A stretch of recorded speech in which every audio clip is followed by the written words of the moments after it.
मैं ये पूछना चाहता हूँ, इस देश का प्रधानमंत्री हिंदू, इस देश का राष्ट्रपति हिंदू, इस देश की न्यायपालिका का चीफ जस्टिस हिंदू, इसका चुनाव आयोग हिंदू, सभी सरकारी संस्थान इनके पास है, सारे 18 राज्यों में सत्ता इनके पास है। तो कब बड़ा होगा हिंदू राष्ट्रीय? जब देश के अंदर सब इनके पास है, सारी सत्ता इनके पास है, क्यों नहीं हिंदू राष्ट्र घोषित कर देते? लेकिन नहीं करेंगे। ये सिर्फ हिंदू और मुसलमानों को बांटकर बार बार हमारे धर्म के नाम पर लोगों को गुमराह कर ये सत्ता में आकर हमारा हक अधिकार छीनना चाहते हैं। नमस्कार, आप देख रहे हैं द जनता लाइव और मैं हूं आपके साथ नलिनी। जाति के आधार पर जनगणना की मांग करने आज ओबीसी समाज ने जंतर मंतर पर महासभा का आयोजन किया है। इसी महासभा के आयोजन में हमारी मुलाकात ब्रजेंद्र जी से हुई। सर, सबसे पहले आपका नाम और आपकी पोस्ट जानेंगे। सबसे पहले तो मैं आपके चैनल को साधुवाद देता हूं, जो ओबीसी समाज की आवाज़ को सरकार तक और ओबीसी समाज तक पहुंचाने का काम कर रहे हैं। मेरा नाम विजेंद्र यादव है और मैं अखिल भारतीय यदुवंशी महासभा राष्ट्रीय अध्यक्ष। और आज जो दिल्ली के जंतर मंतर पर एक ओबीसी महासभा क्रांतिकारी संगठन है, जो निरंतर ओबीसी समाज के हक अधिकार की आवाज़ को उठा रहा है। और आज इस प्रदर्शन के माध्यम से जो हमारे प्रमुख मुद्दे हैं, देश में जो जनगणना हर 10 साल बाद होती है, उस जनगणना के अंदर SC ST की जनगणना हो रही है, पेड़ पक्षियों की जनगणना होती है, लेकिन ओबीसी की जनगणना नहीं कराई जाती। तो ये लगातार वर्षों पुराना मुद्दा है हमारा कि SC ST के साथ साथ और मनुवादी के साथ साथ इस देश के अंदर ओबीसी की भी जातिवार जनगणना कराई जाए, ताकि देश के अंदर एक सच्चाई आ जाए। जो 75 साल के अंदर जो 10% के लोग हैं, जो 90% न्यायपालिका, राजनीति और कार्यपालिका प्राइवेट सेक्टर में राजनीति के अंदर इस देश पर काबिज कैसे हो गए, जब उनकी संख्या 10% है।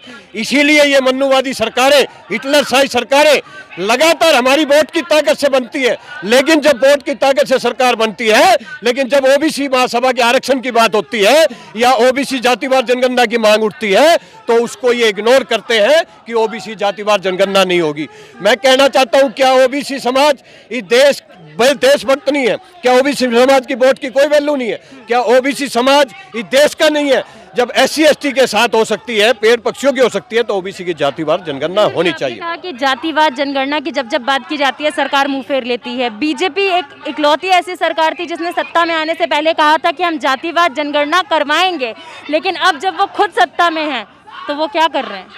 देखिए, 14 से लेकर अब 22 आ गया।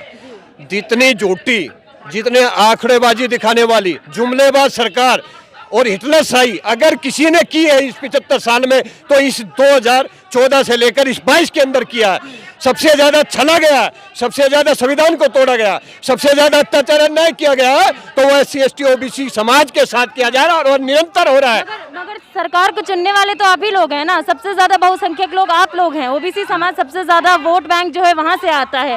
2 बार लगातार बीजेपी सत्ता में आ गई, कैसे आ गई अगर आपने नहीं चुनी तो? देखिए, ये सरकार विकास के नाम पर नहीं आ रही है, ये धर्म के नाम पर लोगों को बांट कर और EVM को सेट करके ये लोग हमारी वोट की ताकत को खत्म करके ये सत्ता में आ रहे हैं। प्रशासन का इस्तेमाल करते हैं, ताकत का इस्तेमाल करते हैं, पैसे से विधायक और MP खरीद कर सरकार बनाने का काम कर रहे हैं ये लोग।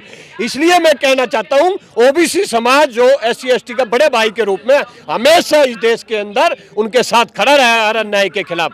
और आज इस जंतर मंतर से ओबीसी महासभा के साथ साथ अखिल भारतीय यदुवंशी महासभा WTP निरंतर सभी ओबीसी समाज के संगठन एकजुट हो रहे हैं। और इस प्रदर्शन के माध्यम से मैं देश के हिटलरशाही प्रधानमंत्री से कहना चाहता हूं, जो एक नकली ओबीसी बनकर देश के लोगों को बेवकूफ बनाकर 2014 से अब तक इस देश के सत्ता पर काबिज बैठे हुए हैं। मैं आज कहना चाहता हूं, माननीय प्रधानमंत्री जी, या तो जल्द से जल्द होने वाली जनगणना के साथ ओबीसी जातिवार जनगणना करा दीजिए, वरना आने वाले हिमाचल गुजरात चुनाव के साथ साथ 2024 के चुनाव में ये जो 70 करोड़ ओबीसी है और 90% बहुसंख्यक समाज है, ये अब जागरूक हो रहा है, अपने हक अधिकार के लिए रोड पर उतर रहा है। सर माफी चाहूंगी रोकने के लिए। आपने कहा कि ओबीसी समाज जागरूक हो रहा है, ओबीसी समाज जो है जाति के आधार पर जनगणना की बात कर रहा है, लेकिन अगर आप खुद देख लें पलट कर पीछे पंडाल की ओर, तो 100 से ज्यादा लोग यहाँ नहीं मिलेंगे। कैसे जागरूक हो रहा है ओबीसी समाज? देखिए, जंतर मंतर पर जब भी बहुसंख्यक समाज कोई प्रदर्शन की अनुमति के लिए जाता है, तो उस पर एक पाबंदी लगा जाती है कोरोना के काल की वजह से, कि यहाँ पर 200 से ज्यादा आपको परमिशन नहीं मिलेगी। और आज जो ये प्रदर्शन हो रहा, ये जनता के लिए नहीं हो रहा, ये सिर्फ ओबीसी के मुख्य जो कार्यकारिणी के सदस्य हैं, जो 250 से 300 के बीच में वो लोग आए हुए हैं। और आज यहाँ पर एक निर्णय लिया जाएगा कि अगर जातिवार ओबीसी की जनगणना नहीं होती है तो आने वाले जल्द ही 22 के एंड में और 23 के शुरू में एक जो है ओबीसी रथ यात्रा पूरे देश में निकालकर और 24 तक वो रथ यात्रा चलेगी। और ओबीसी जातिवार जनगणना ही नहीं, संविधान को भी बचाएंगे और ओबीसी 27% आरक्षण को भी लागू कराएंगे। और अपनी वोट की ताकत से अब की बार हम सरकार बनाकर इन मन्नुवादी लोगों को उखाड़ फेंकने का काम हम लोग किसको कह रहे हैं सर? मन्नुवादी वो है जो अत्याचार अन्याय करता है, जो बहुसंख्य समाज मूल निवासियों के हक अधिकार को छीनता है, जो देश के संविधान को तोड़ता है, जो देश के साथ गद्दारी कर सारी सरकारी संस्थानों को बेचकर प्राइवेट हाथों में देने का काम कर रहे हैं। एक तरफ कहते हैं सबका साथ सबका विकास, ये 15 का साथ और 85 के विनाश की सरकार चल रही है। ये कहते हैं कि ये हिंदू राष्ट्र बनाना चाहिए। मैं कहना चाहता हूँ 8 साल से कौन सरकार चला रहा है?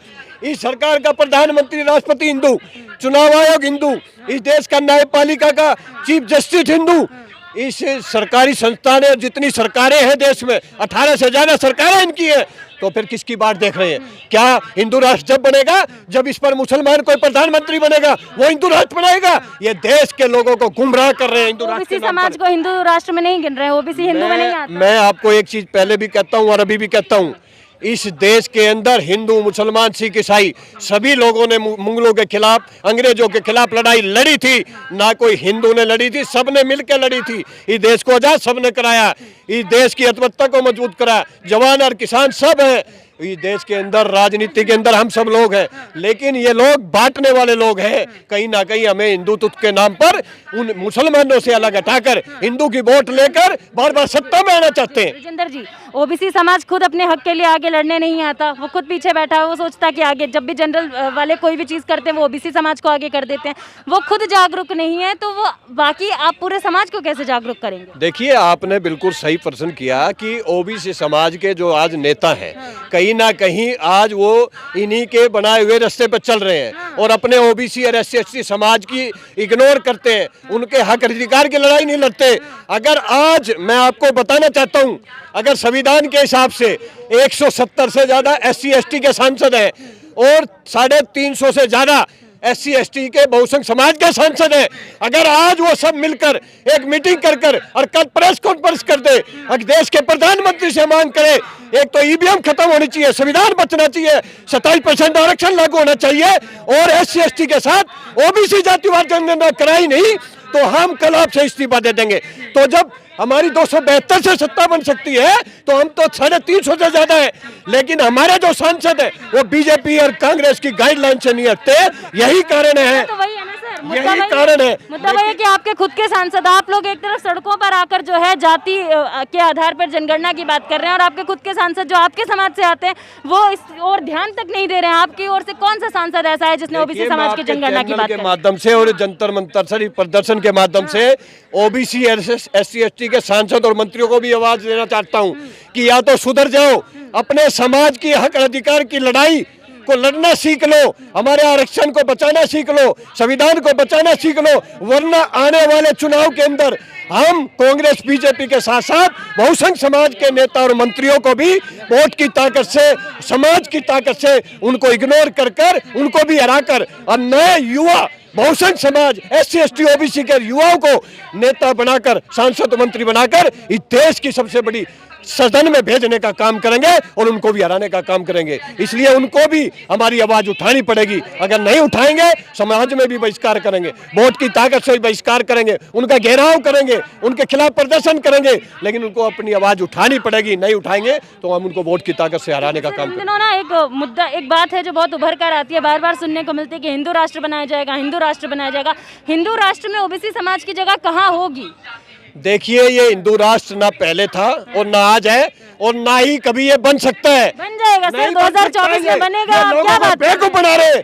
मैं ये पूछना चाहता हूँ, इस देश का प्रधानमंत्री हिंदू, इस देश का राष्ट्रपति हिंदू, इस देश की न्यायपालिका का चीफ जस्टिस हिंदू, इसका चुनाव आयोग हिंदू, सभी सरकारी संस्थान इनके पास है, सारे 18 राज्यों में सत्ता इनके पास है, बन तो तो गया कब बड़ा होगा हिंदू राष्ट्रीय? बन जाएगा जब देश के अंदर सब इनके पास है, सारी सत्ता इनके पास है, क्यों नहीं हिंदू राष्ट्र कोशिश कर देते? लेकिन नहीं करेंगे। ये सिर्फ हिंदू और मुसलमानों को बांटकर बार बार हमारे धर्म के नाम पर लोगों को गुमराह कर ये सत्ता में आकर हमारा हक अधिकार छीनना चाहते हैं। क्या इस देश के अंदर इस देश का प्रधानमंत्री मुसलमान बनेगा? क्या उतने ही देश को हिंदू राष्ट्र बनाया जाएगा? ये हिंदू राष्ट्र कभी बन नहीं सकता। इसलिए मैं देश के लोगों को कहना चाहता हूँ, खासकर जो हिंदू हिंदू की बात करते हैं, ये देश हिंदू मुसलमान सिख ईसाई सभी वर्गों के लोगों ने अंग्रेजों और मुगलों के खिलाफ लड़ाई लड़कर इस देश को आजाद कराया है। आज भी इस देश की नींव को मजबूत करने में, अर्थव्यवस्था को मजबूत करने में, सबसे ज्यादा वोट की ताकत से सरकार बनाने में, संविधान को बचाने में, देश को विकास की तरफ ले जाने में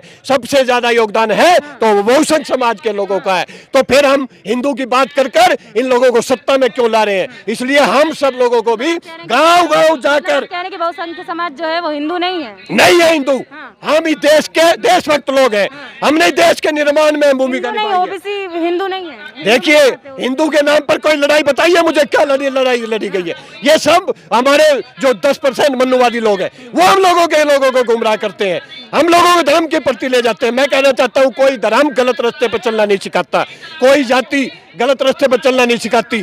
मैंने कहा, चाहे वो SC ST का हो, चाहे मनुवादी हो, जो भी अपने नीचे से कमजोर लोगों पर अत्याचार अन्याय करता है, उनके हक अधिकार छीनता है, वही मनुवादी कहलाता है। चाहे वो हमारा OBC हो, चाहे SC ST हो, चाहे वो ब्राह्मणवाद हो। इसलिए मैं कहना चाहता हूं, आज इस जंतर मंतर के माध्यम से आज देश के प्रधानमंत्री को होने वाली जनगणना के साथ OBC जातिवार जनगणना करानी होगी, वरना आने वाले टाइम में OBC महासभा, अखिल भारतीय आदिवासी महासभा WTP के माध्यम से पूरे देश में SC ST और सबको लेकर 85 से 90% लोगों को पूरे देश में एक रथ यात्रा निकालकर और 24 तक हम एक ऐसा बड़ा आंदोलन खड़ा करेंगे कि देश के प्रधानमंत्री को हम वोट की ताकत से संघर्ष कर जनशक्ति से भी उखाड़ फेंकने का काम करेंगे।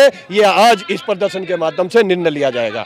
OBC एकता जिंदाबाद, जिंदाबाद जिंदाबाद। वोट हमारा, राज तुम्हारा नहीं चलेगा, नहीं चलेगा। वोट हमारा, राज हमारा नहीं चलेगा, नहीं चलेगा। 90 का राज नहीं चलेगा, नहीं चलेगा, नहीं चलेगा। OBC एकता जिंदाबाद।